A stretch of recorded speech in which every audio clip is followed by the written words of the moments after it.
I'm Haley B. Miller, and this is Ohio Politics Explained, a podcast where you give us 15 minutes and we give you all the news you need to sound smart and impress your friends. Welcome back to Ohio Politics Explained. Today, we'll discuss Senator Jon Husted's push for voter ID, Vivek Ramaswamy's plan to cut property taxes, the outcome of the FirstEnergy trial, and an effort to reverse Ohio's ban on THC drinks. Back with me today is Jesse Balmer. Happy to be here. Let's start with the FirstEnergy trial.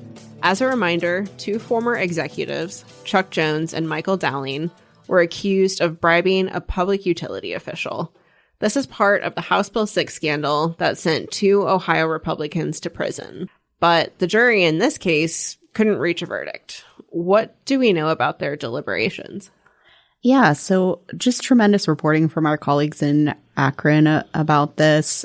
Patrick spoke with the jury forewoman who explained that the majority of the jury was interested in convicting Jones and Dowling, but they got a little caught up. There were at least a couple people who, were concerned about the bribery charge in particular, I think became a point of contention. The case really centered around this $4.3 million that was paid by the FirstEnergy folks to Sam Randazzo, the former chairman of the Public Utilities Commission of Ohio. And that money was kind of changed hands before Randazzo was appointed by Mike DeWine to that role. And so the timeline of things, I think, got a little complicated for folks. Yeah, this case, the whole House Bill 6 saga has always been really complicated because utility policy is very complicated, and it's a world that I don't think most Ohioans are exposed to on the average day-to-day.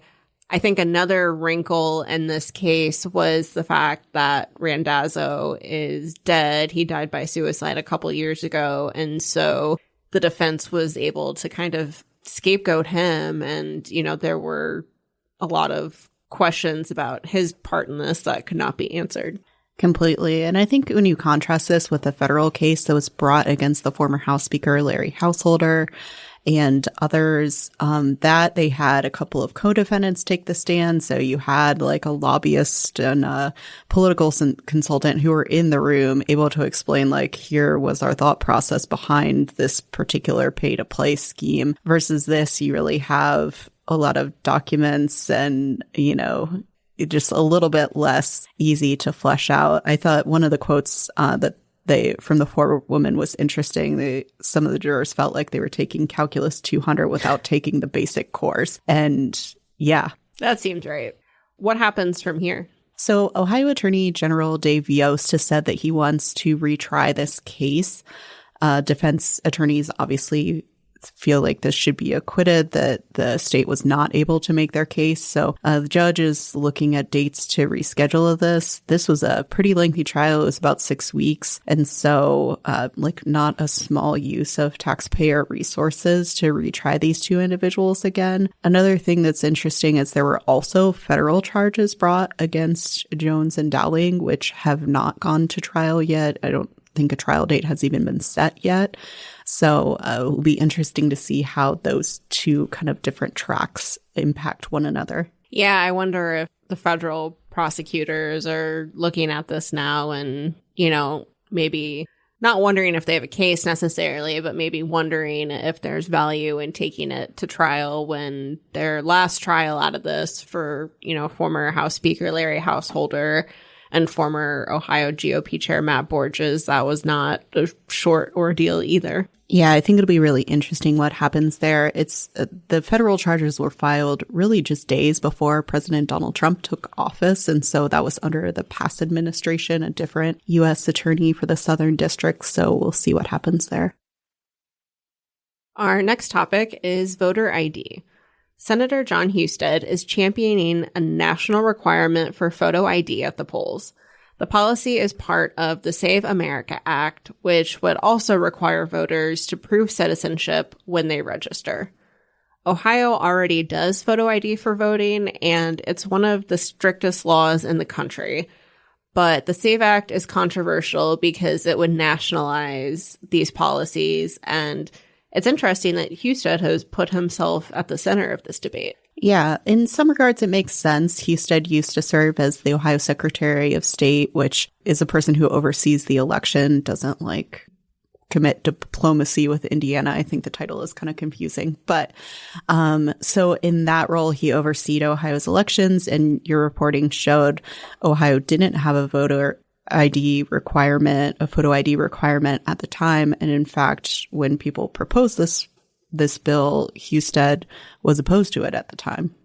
Yeah, I was really surprised by that. I just kind of stumbled upon it in old Columbus Dispatch clips, and he argued at the time that he didn't think it would solve the voter fraud concerns that he had.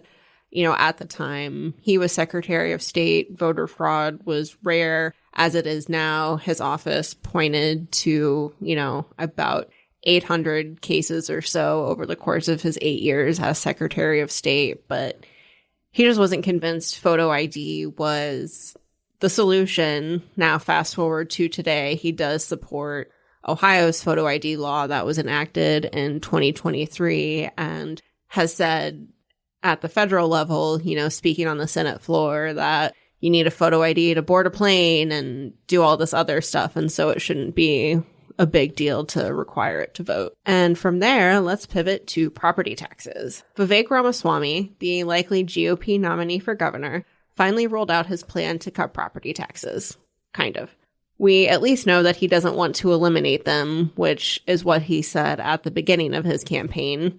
Jesse, what did we learn? Yeah, so Ramaswamy has a new ad out about lowering property taxes, and he talked about wanting to roll them back to before the end of the pandemic, which, depending on when you define the end of pandemic, is maybe 2021, maybe 2023. That would be cuts of billions of dollars, depending on when you actually set that parameter. But it would not be eliminating property taxes entirely, which is something that a group is trying to put on the November ballot, or as soon as they can ballot, to get rid of those types of taxes. And Ramaswamy met with those advocates, which was interesting to see. They've been collecting signatures for this for probably about a year now, and we're hoping Ramaswamy would be an ally in this endeavor, but guess not. Yeah, I think this has been a really hard political issue because I think everyone recognizes that voters would like to pay less money in property taxes, that property tax relief is something that people are really fired up about. But also there's the reality that if you eliminated property taxes entirely, you'd have challenges funding schools, firefighters, police. And if you want to be the pro-police, pro-cops candidate, it's hard to cut firefighters and law enforcement's key source of funding. And so it is just it's a political hot potato right now. It's hard to propose a policy that's going to make everyone happy. Right. And Ramaswamy, I think, avoided that pickle by not providing many details about how exactly he would cut property taxes to pre-pandemic levels. He alluded to a couple different things, talked about school spending, and then said something about, wanting local governments to be more judicious. But reading between the lines there, can we glean anything from that? Yeah, I think he said he wanted local governments to be able to continue, but kind of tighten their belts, for lack of a better term. And I think you see that from Republicans across the board. So we'll see what that would look like practically. I think until we see actual dollars and cents, it's hard to know what impact this would actually have on communities. I did want to note that his likely opponent in the November election, Dr. Amy Acton, hasn't exactly rolled out a robust property tax proposal either. She's talked about a tax cut for working families with property tax relief, but not exactly sure what that rate would look like. Has talked about the homestead tax exemption, which benefits lower income seniors and people with disabilities. It's something that lawmakers have talked about, but that's not really across the board relief. That's targeted to certain individuals. Yeah, if we've learned anything from this property tax saga, it's that the details can get muddied pretty quickly. Yeah, and there's just so many people invested. Obviously, so many homeowners that are, feeling the pinch of these taxes, but also so many local communities that need the money to run and are wary of kind of outsourcing this to the state if they had to rely on them for money. Yeah, for sure. We will end today with Ohio's new ban on hemp products and THC drinks. Senate Bill 56 took effect in March after multiple lawsuits and a ballot campaign failed to stop it.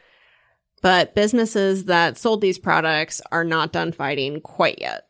The biggest effort underway is a push to get lawmakers to override Governor Mike DeWine's veto, which eliminated a grace period for drink sales. What have lawmakers said about this? Yeah, so I think it's less likely to happen, in part because overriding any veto is just really a challenge. You have to get to a higher number. You have to get to 60 in the House and 20 in the Senate. And while these THC drinks are popular and the lawmakers were very much interested in having a carve out for them in the initial bill, trying to go back and overcome that giant hump could be a little challenging. Yeah, and I talked to a couple lawmakers who said part of the problem is in both the House and Senate, you have legislators that aren't big on any of these products, whether it's marijuana, hemp, THC drinks, whatever. They don't like any of it.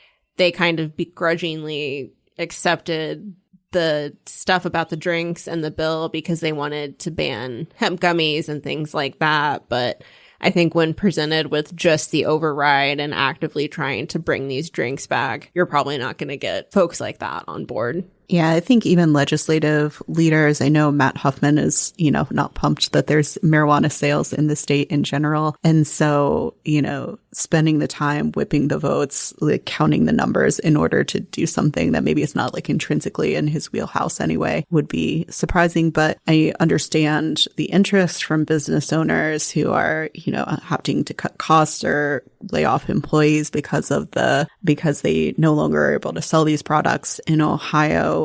So obviously a lot of interest. Yeah. And one more thing before you go. We have a primary coming up, so it's time to make sure you're registered to vote. You can check that at voteohio.gov. If you're not registered and want to vote in the primary, you have until 9 p.m. on April 6th. Early voting starts Tuesday, April 7th.